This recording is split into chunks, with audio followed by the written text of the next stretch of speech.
બીજો પાઠ શીખવાની ક્રિયા. શીખેલી પ્રતિક્રિયાની લુપ્તતાને શું કહે છે? વિલોપન. કોઈપણ પ્રકારના ઔપચારિક શિક્ષણ વગર જન્મજાત ક્રિયાઓને કેવું વર્તન કહેવાય છે?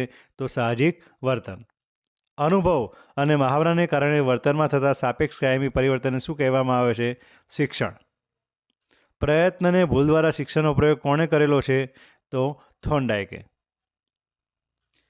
પાંચમો પ્રશ્ન. થોર્નડાઇકના બિલાડી પરના પ્રયોગમાં બિલાડીને કેટલા પ્રયત્ને શિક્ષણ મળ્યું હતું? 24 પ્રયત્ને.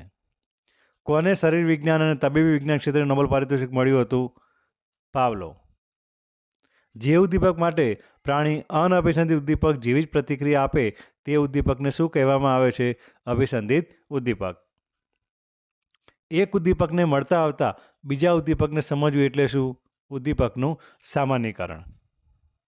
કયા પ્રકારના શિક્ષણમાં પ્રાણી પ્રતિક્રિયા કરે તો જ તેને ખોરાક મળે? કારક અભિસંધાન અથવા ક્રિયાત્મક અભિસંધાન. કોહલરે કયા પ્રાણી પર પ્રયોગો કર્યા હતા? ચિમ્પાન્જી ઉપર. થોર્નડાઇકે ભૂલભુલૈયાના પ્રયોગો કોના પર કર્યા હતા? ઉંદર ઉપર. અભિસંધાન દ્વારા શિક્ષણ એ કયા વાદ પર આધારિત છે? સાચર્યવાદ પર. કોના મતે અનુભવ વગર આંતરસૂચનો વિકાસ થતો નથી? હાર્લો.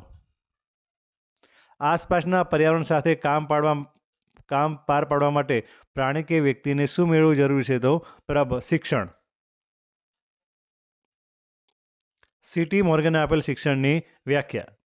શિક્ષણ એટલે અનુભવ અને પ્રયત્ન કે મહાવરાથી વર્તનમાં થતો માપી શકાય તેવો સાપેક્ષ કાયમી ફેરફાર.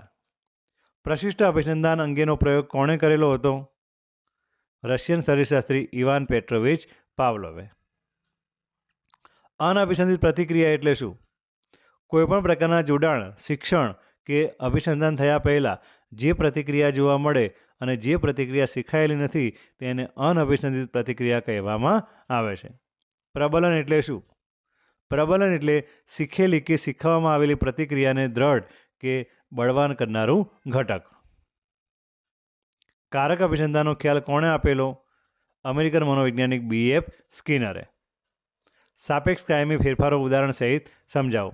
વ્યક્તિના વર્તનમાં થતા દીર્ઘકાલીન, સ્થાયી અને કાયમી હોય તેવા પરિવર્તનને સાપેક્ષ કાયમી ફેરફાર તરીકે ઓળખવામાં આવે છે. દાખલા તરીકે બાળકને કાયમને માટે સાયકલ ચલાવતા આવડી જવું તે સાપેક્ષ કાયમી ફેરફાર કહી શકાય. કારક અભિસંધાનમાં વિલોપનની ક્રિયા ક્યારે જોવા મળે છે? જ્યારે પ્રબલન આપવાનું બંધ કરવામાં આવે ત્યારે કારક અભિસંધાનમાં વિલોપનની ક્રિયા જોવા મળે છે. આહા અનુભવ કયા શિક્ષણ સાથે સંકળાયેલ છે? તો આહા અનુભવ આંતરસૂચ દ્વારા શિક્ષણ સાથે સંકળાયેલ છે. કોહલર કયા સંપ્રદાય સાથે સંકળાયેલા હતા? સમષ્ટિવાદી સંપ્રદાય.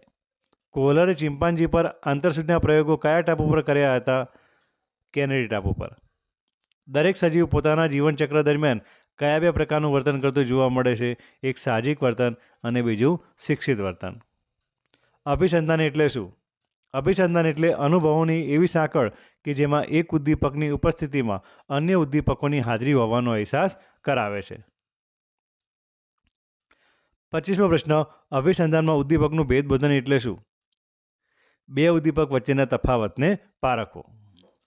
આંતરસૂચના પ્રયોગો કોણે કરેલા? કોહલર નામના જર્મન સમષ્ટિવાદી મનોવૈજ્ઞાનિકે. વિધાયક પ્રબલન એટલે શું? સ્કિનરના મતે પ્રતિક્રિયાની વારંવારતા વધારનારું અને પ્રતિક્રિયા બાદ રજૂ કરાતું ઉદ્દીપક એટલે વિધાયક પ્રબલન. નિષેધક પ્રબલન એટલે શું? સ્કિનરના મતે પ્રતિક્રિયાની વારંવારતા વધારનારું અને પ્રતિક્રિયા બાદ દૂર કરાતું ઉદ્દીપક એટલે નિષેધક પ્રબલન. જો હાથો દબાવવાથી ઉંદરને શોકમાંથી રાહત મળે તો હાથો દબાવવાની ક્રિયા એ નિષેધક પ્રબલન કહેવાય છે. થેન્ક યુ વિદ્યાર્થી મિત્રો. આ વિડીયો લાઈક કરી દેજો અને અમારી યુટ્યુબ ચેનલને સબસ્ક્રાઈબ પણ કરી દેજો.